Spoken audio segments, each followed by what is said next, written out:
Ça, c'est Youssou Ndour.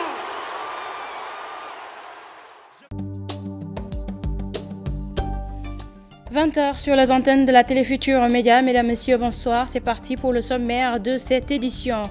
Éliminatoire mondial 2018, le Sénégal, leader de la poule D. Les Lions ont dominé les requins bleus sur le score de 2-0. On en parle en début d'édition avec notre envoyé spécial à Praia, Cheikh Tidiane Diao. Omar Ba, alias Baipel, repose désormais au cimetière musulman de Bargny.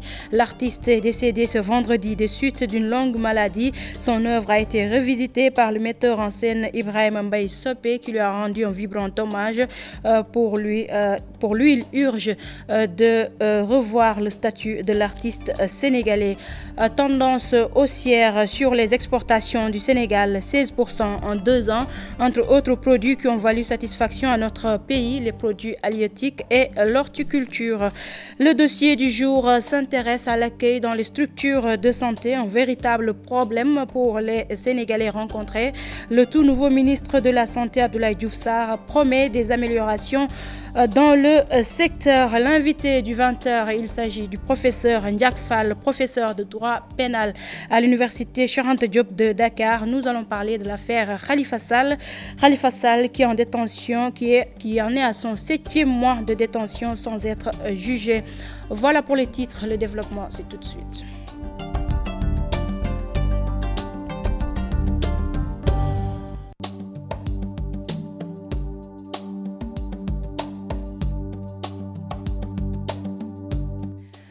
Bonsoir à tous et merci de nous recevoir chez vous. Éliminatoire mondial 2018, fin de match réussi pour les Lions du Sénégal. Ils ont battu les requins bleus par 2-0. Des buts de Diafara Sakho et Cheikh Ndoye. Nous y reviendrons dans nos prochaines éditions avec notre envoyé spécial à Praia, Cheikh Tidiane Diao. Je vous le disais dans les titres, Omar Ba alias Baipel a été inhumé ce samedi au cimetière musulman de Bargny. L'artiste est décédé ce vendredi des suites d'une longue maladie. Il était âgé de 80 ans.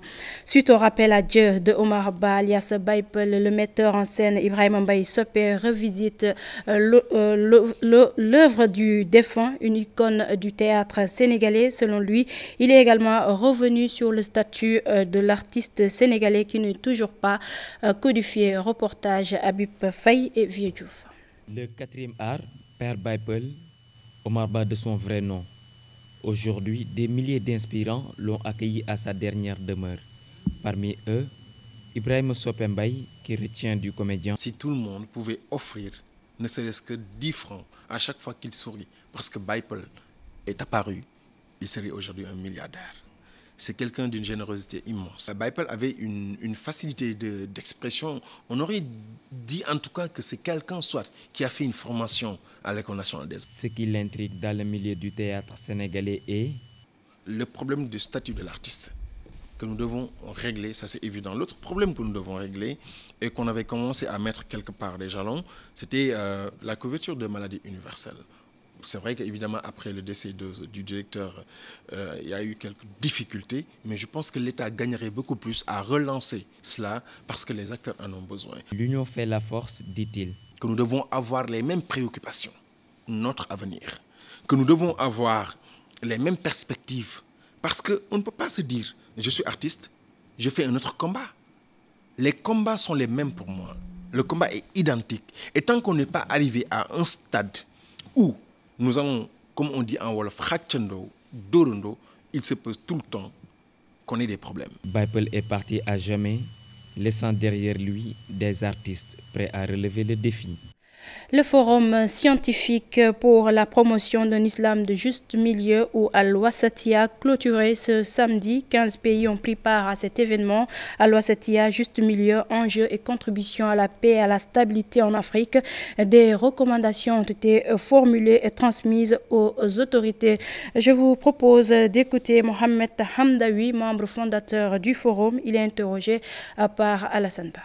Ce que nous attendons de ce forum-là, c'est un lieu de rencontre, qu'on s'échange les expériences. Bien sûr, chaque pays il a ses particularités, mais quand j'entends l'expérience mauritanienne, ou plutôt soudanaise, sénégalaise, etc., eh bien, nous nous inspirons pour généraliser ces moyens-là, de faire comprendre la Wasatiyya, d'interlocuter avec les jeunes qui sont pas mal de fois, il y a une attractivité à tout ce qui est les mouvements radicaux.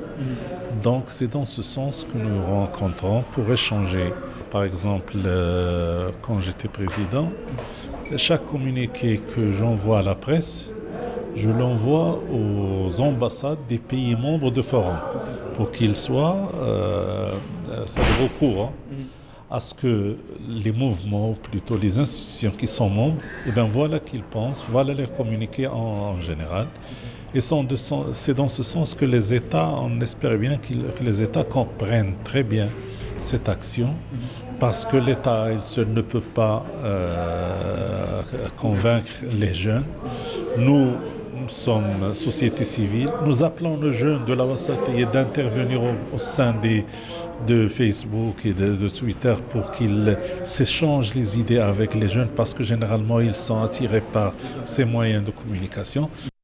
La situation des filles inquiétante au Sénégal, entre grossesse précoce, violence, discrimination, les problèmes sont nombreux. D'après un rapport de l'UNICEF en partenariat avec Plan International Sénégal, une rencontre a été organisée pour donner des statistiques. Compte rendu de la rencontre avec Fatih et Mohamed Dian.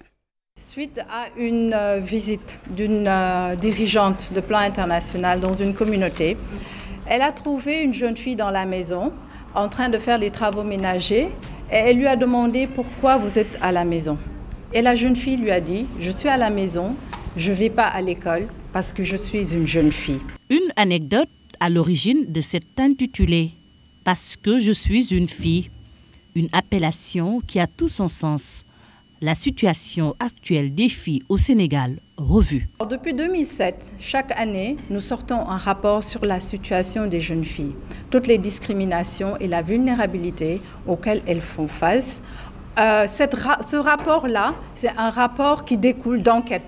Donc ce sont des données primaires que nous collectons auprès des jeunes filles, des femmes, des garçons, sur les maux qu'elles traversent. Des chiffres qui interpellent. 12% des enfants âgés de 15 ans mariés entre 2005 et 2015. Des statistiques données par le rapport enquête de l'UNICEF. Là, les taux sont alarmants et dépassent même les 80%. Et ça ne concerne pas seulement les mariages d'enfants, mais ça concerne les mutilations génitales féminines, ça concerne les violences basées sur le genre. Vous voyez, c'est un paquet qui concerne donc tout ce qui milite en faveur de la discrimination à l'égard des filles. Les filles, toujours reléguées au second plan malgré les efforts, le chemin encore long. Les filles sont mises à l'écart et ce phénomène s'observe d'abord dans nos maisons. Ce qui veut dire que nous, les mères de famille, nous sommes d'abord interpellés en premier lieu. Bon, toujours, même s'il y a des actions pertinentes qui sont déroulées, il y a toujours des défis à relever. Et ces défis sont entre autres certaines barrières, certains blocages, par exemple liés à la religion, liés au fait que les cibles ne sont pas souvent informées, liés au fait qu'il n'y a pas assez de ressources pour dérouler les activités, liés à plusieurs phénomènes. Raison pour laquelle je vous ai tout à l'heure que pour que ces plans d'action-là réussissent, il faut non seulement qu'elles soient holistiques, il faut qu'elles soient multisectorielles, il faut que ces plans d'action soient multi-acteurs. Plan Sénégal et ses partenaires s'engagent pour de meilleures conditions de vie, les filles aussi.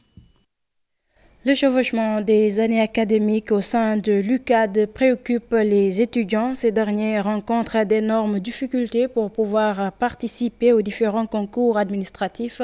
Ils interpellent les autorités sur cette situation. Reportage à l'université Cheikh Anta Diop de Dakar, Cheikh Hassan Fall, Younous Diatta.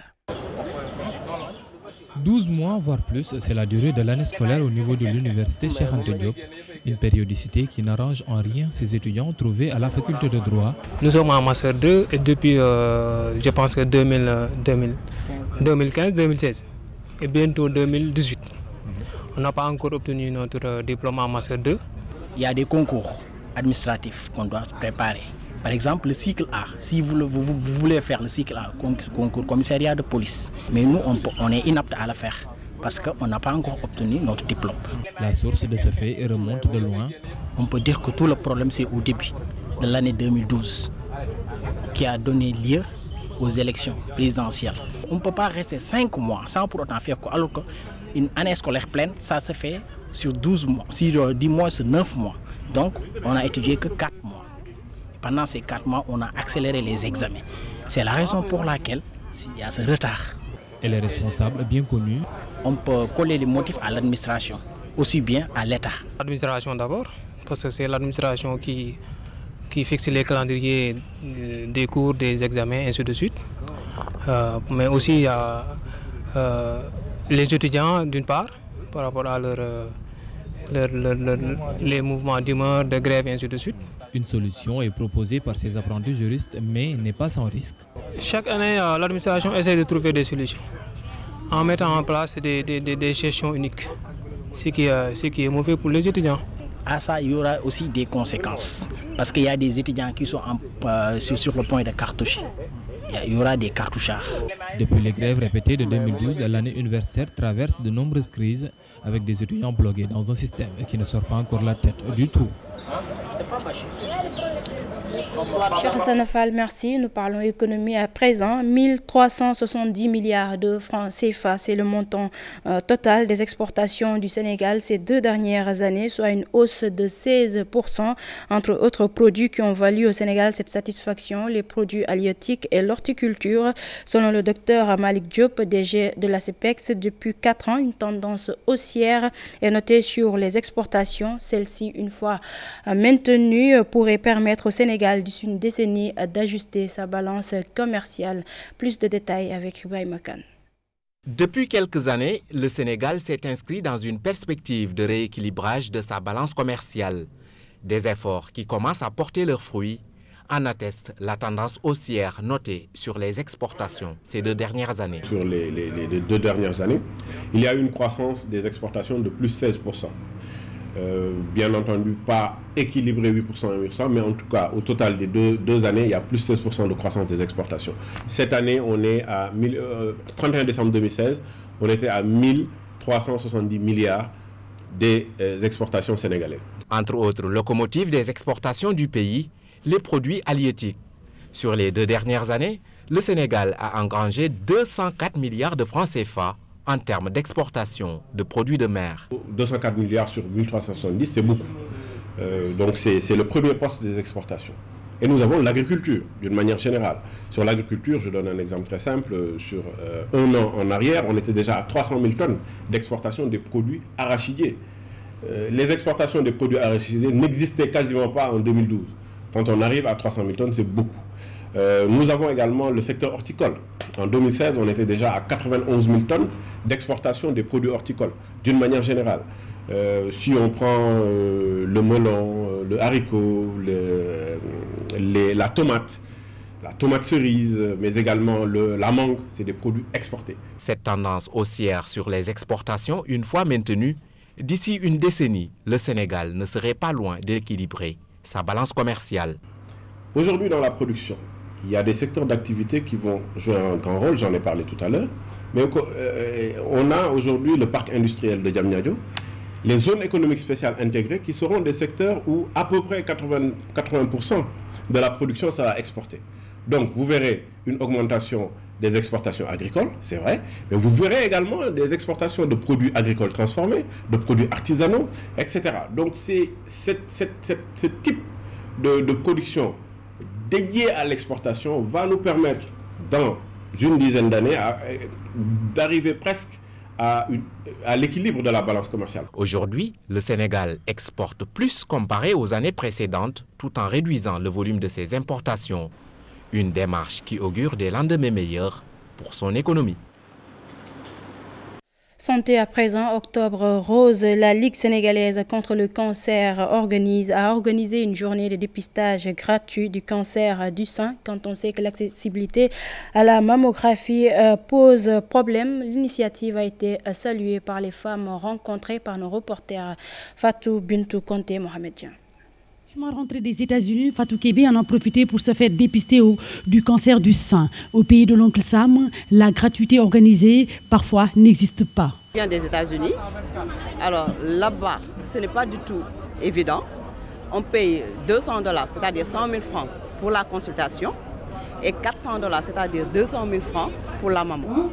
Alors quand je suis venue ici, j'ai lu l'affiche et à ma grande surprise, on m'a dit que la consultation est gratuite et s'il y a quelque chose qui ne va pas, l'ISCA a déjà subventionné la mammographie, donc tu ne payes que 15 000 francs. La LISCA, Ligue sénégalaise contre le cancer, dans le cadre d'Octobre Rose, organise cette journée de dépistage gratuite où plus de 1000 femmes vont en bénéficier. Je me réjouis de trouver autant de femmes qui se soucient de leur santé je me réjouis de savoir que le message a été bien entendu et qu'elles viennent se faire dépister, et ça c'est important parce que nous passons tout le temps à sensibiliser. Ça veut dire que la sensibilisation a atteint beaucoup de cibles. Et on voit beaucoup de femmes qui attendent patiemment leur tour pour se faire examiner. Et ça, c'est important. Vous savez que 80% de la population n'a pas les moyens de se faire soigner. Donc, nous espérons que ce traitement sera subventionné, voire gratuit au Sénégal. Et ça, ce sera quelque chose qui ce sera l'objectif pour nous. Et que être malade, ne plus se soucier de son traitement, ce serait important pour la population sénégalaise. Le cancer du sein fait partie au Sénégal des premières causes de mortalité chez la femme, où la plupart sont dépistés tardivement. Aux alentours de plus de 1000 nouveaux cas par an. Mais ce qui est important, c'est la proportion de décès, la mortalité qui est extrêmement élevée. Premier cancer aujourd'hui par rapport aux données préliminaires que nous avons sur le registre des tumeurs. Surtout, c'est un cancer dont le diagnostic est fait à un stade très avancé. 75% des femmes que nous recevons arrivent à des stades très avancés où le traitement est très très difficile. Il est coûteux avec une espérance, une survie qui est faible. La maladie vient ainsi en troisième position après les autres types de cancers comme celui du foie ou du col de l'utérus. Elle a fini par devenir une des préoccupations majeures du système de santé publique. Je vous le disais tantôt, le dossier du jour s'intéresse à l'accueil dans les structures de santé, un véritable problème selon les Sénégalais rencontrés. Le ministre de la Santé, Abdoulaye Diouf Sarr, annonce une feuille de route urgence accueil qui prendra en compte les volets formation et équipement pour un service public de qualité. Le dossier est signé Mam Biram Diouf, Pape Sangone Mbaye. Bénéficier de soins adéquats, d'un diagnostic qui répond aux normes sanitaires ou d'une information au niveau des établissements publics de santé ou privés n'est pas souvent chose aisée pour beaucoup de personnes. La prise en charge correcte des urgences aussi souffre de manquements. Occasion lors de cette rencontre de poser le débat. C'est un problème réel, reconnaissent les autorités sanitaires. Il y a beaucoup d'efforts qui ont été faits durant ces dernières années en termes d'acquisition d'équipements pour relever le plateau technique, mais également pour améliorer les conditions de séjour des patients et d'accueil des patients au niveau des structures. Comme vous savez, c'est le maillon faible des structures de santé. C'est la réalité, on ne peut pas cacher cela. Pour le ministre de la Santé, il se pose un problème de comportement à corriger. La question des urgences et la question de l'accueil est éminemment une question RH, une question ressources humaines. C'est pourquoi à ce niveau-là aussi, nous allons beaucoup travailler sur la formation, sur la sensibilisation, pour faire en sorte que les ressources humaines, mais les ressources humaines de qualité, avec bien entendu un bon suivi, une bonne sensibilisation, prennent conscience de l'enjeu. La gestion des urgences n'est pas seulement une gestion au plan comportemental, n'est pas seulement une gestion en termes, donc, j'allais dire, de comportement, approche client, mais c'est aussi disposer du matériel minimum pour donc soulager les patients qui ont besoin effectivement d'être assistés. Toutes ces plaintes de patients ou de simples accompagnants, selon le médecin-chef de la région médicale de Dakar, peuvent pourtant être portées au plus haut niveau car les moyens de communication et afférents sont disponibles. Par exemple, vous arrivez dans les bureaux, dans les hôpitaux, on a ce qu'on appelle les bureaux des usagers. C'est pour leur permettre de venir et de communiquer leurs problèmes et qu'il y ait des mesures immédiates par rapport à ce problème rencontré. Puis partout maintenant dans les hôpitaux, dans les centres de santé, on a ce qu'on appelle boîte à idées ou bien suggestions. Donc chacun peut écrire et mettre dans la boîte et qu'il y a des mécanismes qu'on a mis en place, l'exploitation de ces boîtes pour voir l'expression des populations et de pouvoir réagir par rapport à ça. Le médecin doit bien consulter le patient. Oui, ils le font très bien, mais peut-être que ce qui reste, c'est tout simplement la communication entre le patient et le médecin. Parce que le patient doit savoir de quoi il souffre et comment on doit faire pour le soulager. Donc je pense que c'est cet aspect qui reste, mais sur le plan scientifique, sur le plan diagnostique, je pense que nos médecins ils sont très outillés pour pouvoir trouver leur diagnostic. Cette réunion de prise de contact entre le ministre de la Santé, les médecins-chefs de région et les directeurs d'établissements publics de santé devra déboucher sur les résultats devant asseoir une bonne politique de prise en charge des urgences et de l'accueil. Mabiram Diouf, merci. Culture, la TFM est allée à la rencontre d'une jeune entrepreneur. Son nom, Absa Nying, elle est propriétaire de la marque ABC, Aduna Boule Comprendre, une marque qui fait la promotion de la culture africaine. Les détails, c'est avec Aïssatou Paye.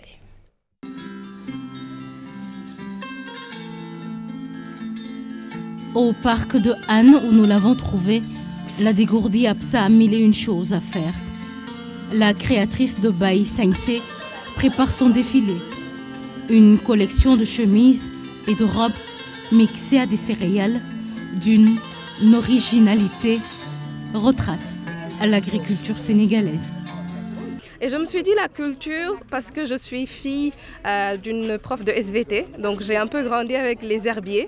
Et je me suis dit, mais pourquoi est-ce qu'on ne montrerait pas la culture sénégalaise, mais en même temps l'alliant à l'agriculture? Et c'est comme ça que Baï Sangsé est né. Nous, notre slogan, c'est Love Africa, We Are Africa. En français, ça donne aimer l'Afrique, porter l'Afrique, donc au sens propre comme figuré. C'est être proche de ses racines et à la fois être fier d'être unique. Cette Purlébou, dans sa promotion de la culture africaine, a juste voulu tenir une promesse faite à son papa, décédé il y a quelques années de cela. Ma façon à moi de lui rendre hommage quand il est décédé, c'était de continuer quelque chose qui lui tenait à cœur, qui était les Present Back Programs. On les a appelés comme ça pour faire un peu genre. Mais l'idée, c'est d'avoir des ateliers ou d'accompagner et d'initier l'entrepreneuriat au sein même des prisons. De s'assurer qu'on accompagne une ONG qui s'appelle CBT avec Huguette Lassor, qui fait un travail remarquable avec les prisonniers en les accompagnant. Et c'est pour nous un moyen de redonner à la communauté. Elles vont à sa façon la destination Afrique. Le prix qu'elle s'est vue décerner en témoigne. Le prix, c'est International Design Awards. C'est un prix qui regroupait plus de 1000 personnes qui ont participé. Et on a eu la chance d'avoir le trophée bronze pour l'aspect Afrique et ethnique. Pourquoi? Parce qu'on a présenté des produits. Le produit présenté ne fait pas partie de cette collection. Il y en a une seule tenue que j'ai apportée. Et c'est la robe Zénar. En fait, la robe Zénar, la particularité, c'est que c'est une robe peinte à la main. Donc il n'y en a pas deux identiques parce que le peintre n'est inspiré qu'une seule fois. La création, une passion chez Absa Nying. Cette pièce unique qu'elle vit lui a valu une récompense après des années de labeur. Absa mérite bien des applaudissements.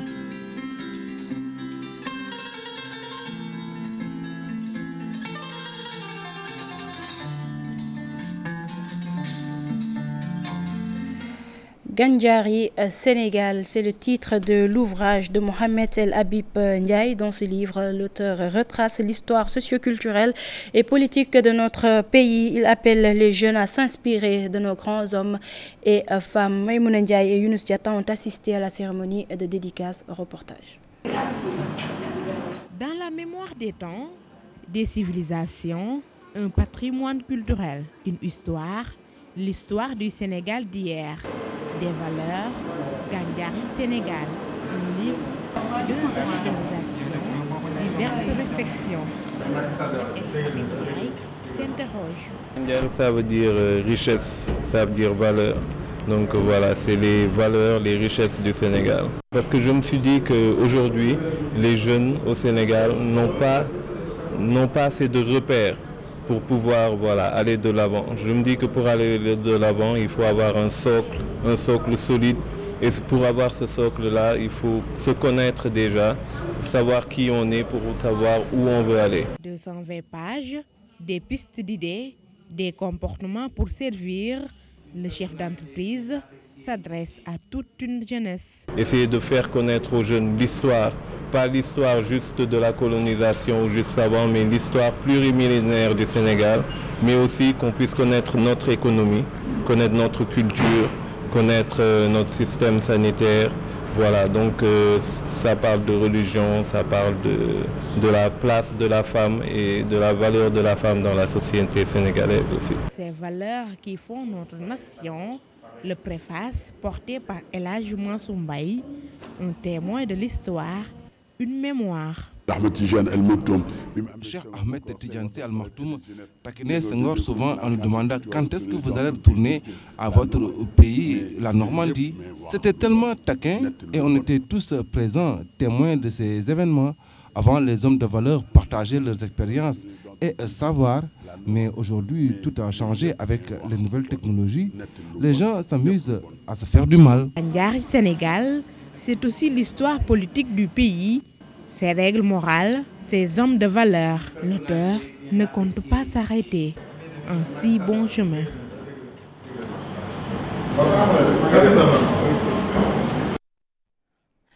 Affaire Khalifa Sall, les partisans du maire de Dakar ont créé un rideau intitulé « Les assassins de la démocratie sénégalaise ». Sur cette banderole, des noms de personnalités de ce pays. Ils annoncent également une grande marche ici à Dakar. Ces partisans de Khalifa Sall faisaient face à la presse cet après-midi. Le compte-rendu est signé Pape Faragning. Une banderole qui illustre l'état de la démocratie selon les partisans de Khalifa Sall. En prison depuis 7 mois, les partisans du maire de Dakar exigent la libération sans condition de leur leader. Qui marque le 7e mois de séquestration de notre maire et nous en avons profité pour mettre en place ce rideau qu'on appelle rideau de la honte.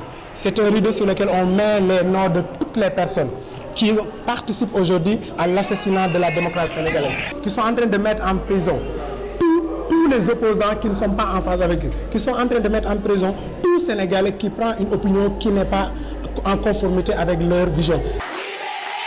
Venus nombreux témoigner leur attachement, les sympathisants de Khalifa Sall promettent de mener la vue dure à l'État. Des actions bien mesurées sont au programme. Dans la prochaine session, pour Khalifa Nekul Assemblée, nous allons brûler ce pays. Est-ce que vous êtes d'accord avec moi? Parce qu'aujourd'hui,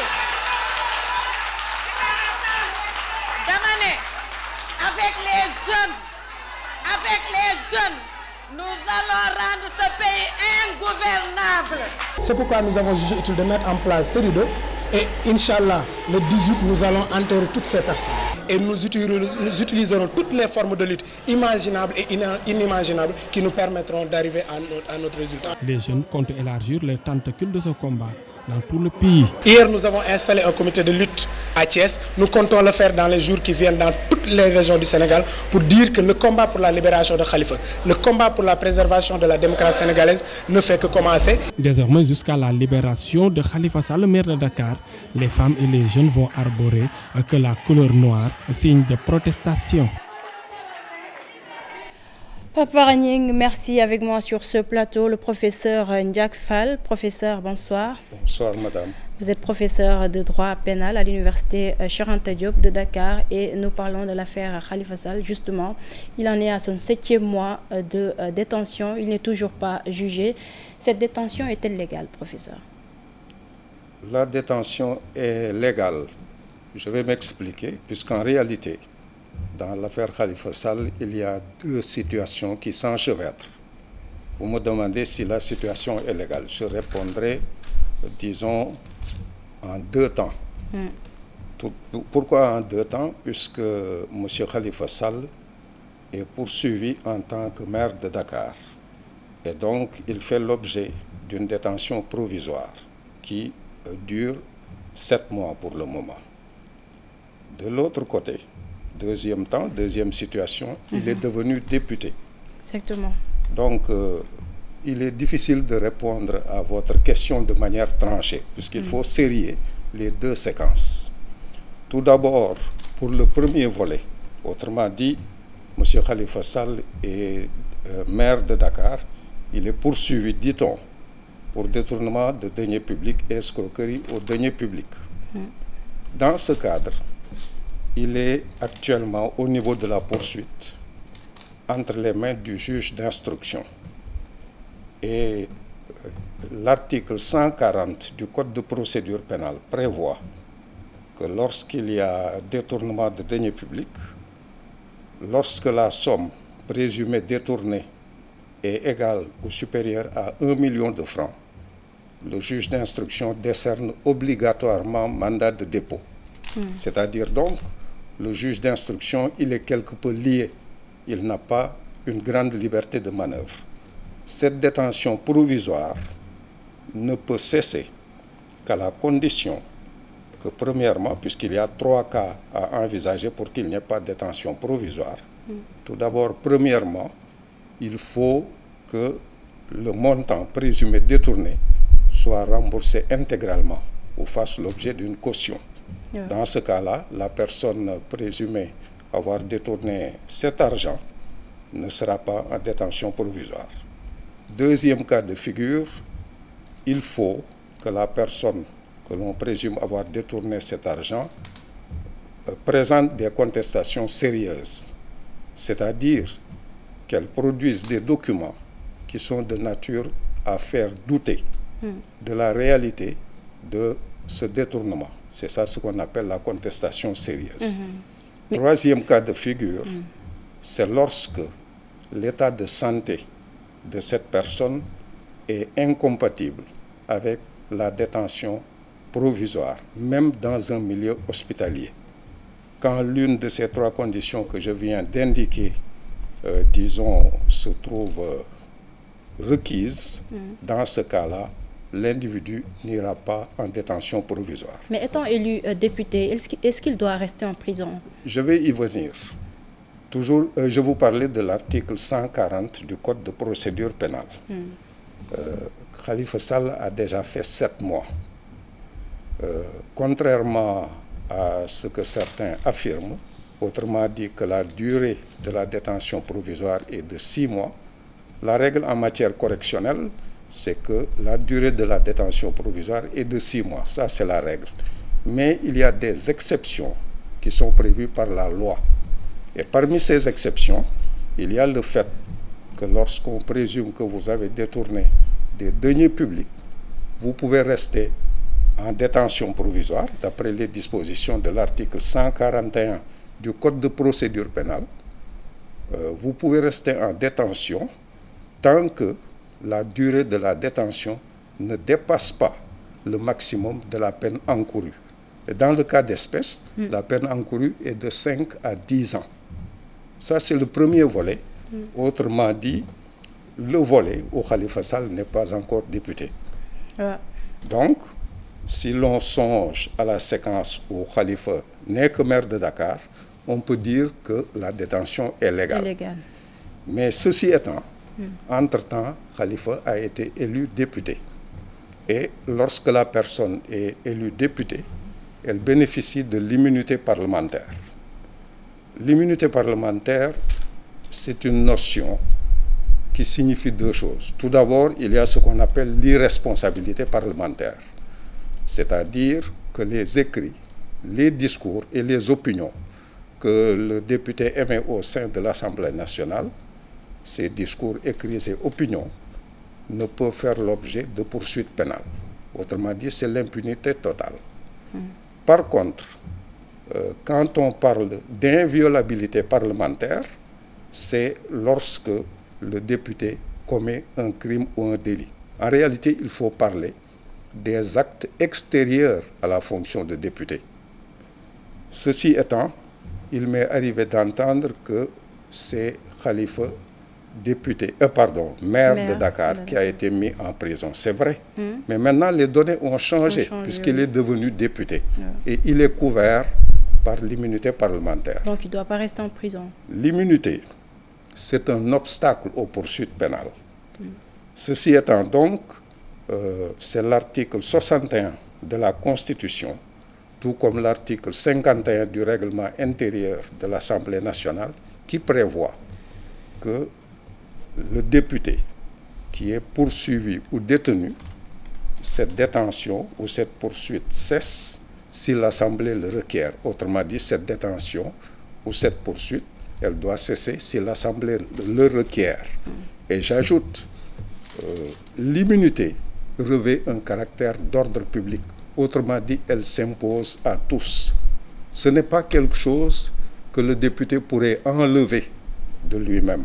C'est quelque chose qui s'impose à lui. Seule l'Assemblée nationale peut enlever cette immunité. Et comment l'Assemblée doit-elle se comporter dans ce cas de figure? Dans ce cas de figure, à mon avis, puisque dès l'instant que le Conseil constitutionnel proclame les résultats, l'immunité commence à courir, du moins théoriquement.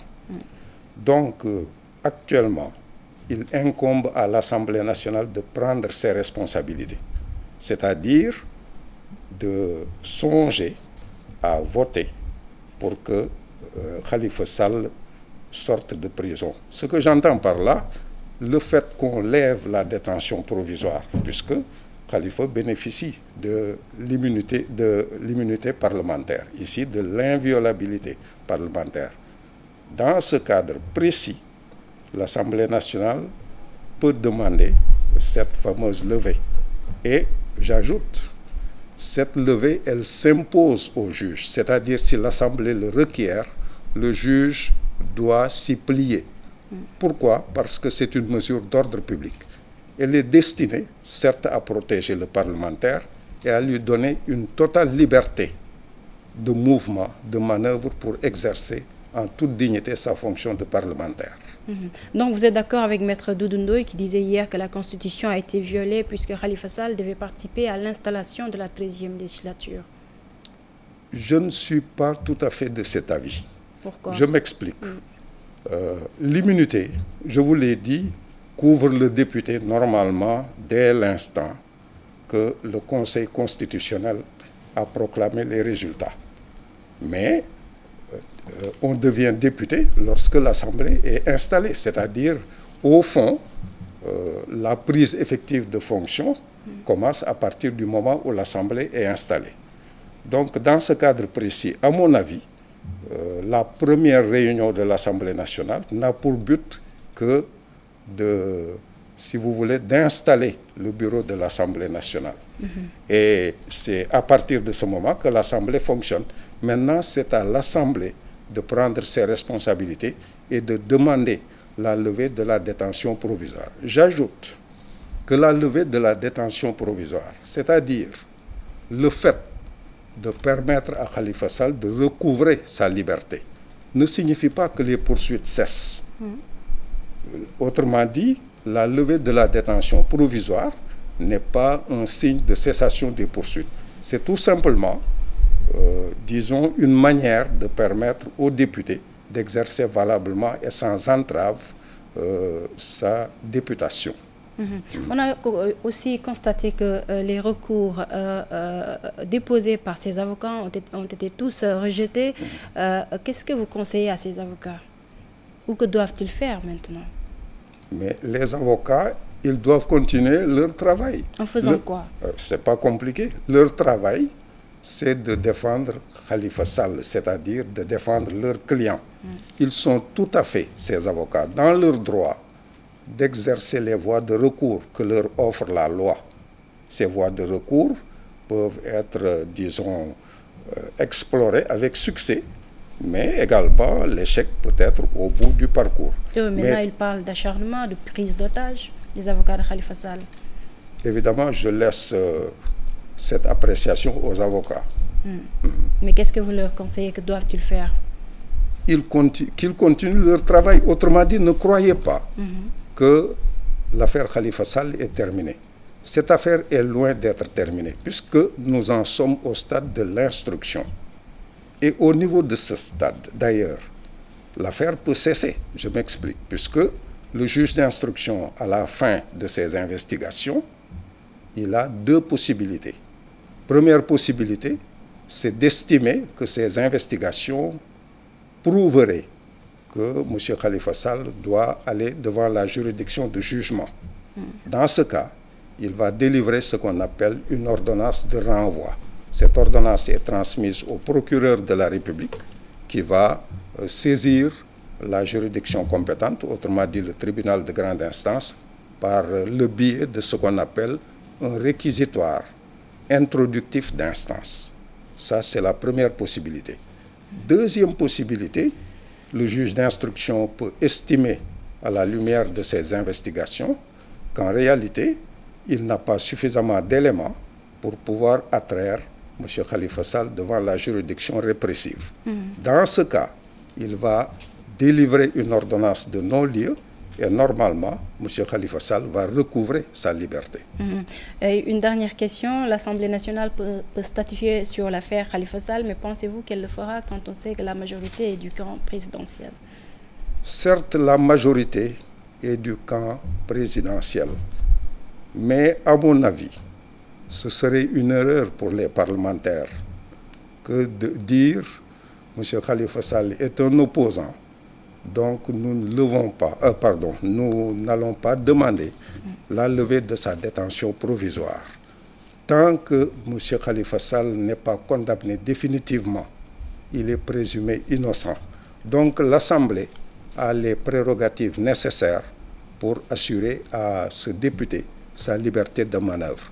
J'ajoute que cette Assemblée, si elle ne procède pas à la demande de levée de la détention provisoire, autrement dit, si elle fait la politique de l'autruche comme si de rien n'était, demain, elle sera obligée de lever cette immunité parlementaire, puisque si jamais M. Khalifa Sall était attrait en justice, c'est-à-dire devant le juge de jugement, dès la première audience, il faudrait songer à lever cette fameuse immunité parlementaire. Toujours dans le même ordre d'idée, vous vous souvenez, ça c'est pour répondre un peu à ceux qui disaient que Khalifa est en prison puisqu'il est le maire de Dakar, c'est-à-dire donc ces agissements, les agissements qu'on lui impute, disons, sont antérieurs à sa députation. C'est tout à fait vrai, mais souvenez-vous que nous avons un cas semblable et assez récent, puisqu'il y a eu M. Barthélémy Diaz qui avait été impliqué dans ce qu'on appelle l'affaire Ndiaga Diouf. Que je sache, ça date du magistère du président Wade. À la faveur de la seconde alternance, évidemment, l'affaire semblait oubliée. Et donc, il est devenu député. Par la suite, on a réchauffé l'affaire. Et donc, on l'a traduit devant la juridiction de jugement. Souvenez-vous, dès la première audience, on a soulevé cette immunité. Donc, on était en présence d'un acte qui a été commis avant la députation. Mais malgré cela, on a dû songer à lever cette fameuse immunité. Puisque, je le rappelle, l'immunité parlementaire couvre, du moins l'inviolabilité, elle couvre les actes extérieurs à la fonction de député. Ces actes peuvent se dérouler avant ou pendant la députation, pourvu tout simplement qu'on ne soit pas en face d'une affaire définitivement jugée. J'ajoute, toujours dans le même ordre d'idée, que M. Khalifa Sall est poursuivi, il bénéficie de la présomption d'innocence. Tant qu'il n'est pas condamné définitivement, normalement, il est député à part entière. Toujours dans le même ordre d'idée, cela ne pourra cesser qu'à la condition qu'il y ait condamnation définitive. Dans ce cas précis, ce serait au ministre de la Justice de songer à procéder, à demander la radiation du député. Mais que je sache, nous n'en sommes pas encore à ce stade. C'est intéressant tout ce que vous dites, professeur, mais nous sommes rattrapés par le temps. Merci quand même d'avoir répondu à notre invitation. Je vous remercie. Vous me permettrez d'ajouter quelques éléments de réflexion, puisqu'après tout, nous sommes au Sénégal. Ouais. Et donc, toujours, il est important que l'on sache raison garder. Je me souviens, quand le pape est intronisé, autrement dit le chef de l'Église catholique, toujours, il y a dans la cérémonie protocolaire un encensoir que l'on promène devant lui avec une formule latine, sic transit gloria mundis, c'est-à-dire ainsi va la gloire du monde. C'est pour montrer que le pouvoir c'est quelque chose d'éphémère, c'est quelque chose de fragile, c'est quelque chose de fugace. On doit l'exercer avec beaucoup de modestie. Toujours dans le même ordre d'idées, il y a le président Kéba Mbaye qui un jour disait au président Senghor, c'était lors d'une investiture du président Senghor qui venait d'être réélu. Je cite de mémoire, Monsieur le Président, vous venez d'être triomphalement réélu et le peuple célèbre votre victoire par des chants et danses. Mais dans le flot de louanges, il ne faut retenir que ce qui appartient au langage de la sincérité, car c'est le propre des peuples de brûler demain ce qu'ils avaient adoré hier. Parce qu'on peut être au pouvoir aujourd'hui, demain, on peut être dans l'opposition. Ouais. Donc attention au retour de flamme. Comme disait, et j'en termine par là, El Hadj Falilou Mbacké, ku nekk ak sa pexe, ku nekk ak sa pax. Merci beaucoup, professeur. Ça a été un plaisir de vous avoir sur ce plateau. Mesdames, Messieurs, c'est la fin de cette édition. Merci de l'avoir suivi. Le prochain rendez-vous d'information, c'est à 0h avec le tout en images. D'ici là, passez d'excellents moments en compagnie des programmes de la Télé Futurs Médias. Bonsoir.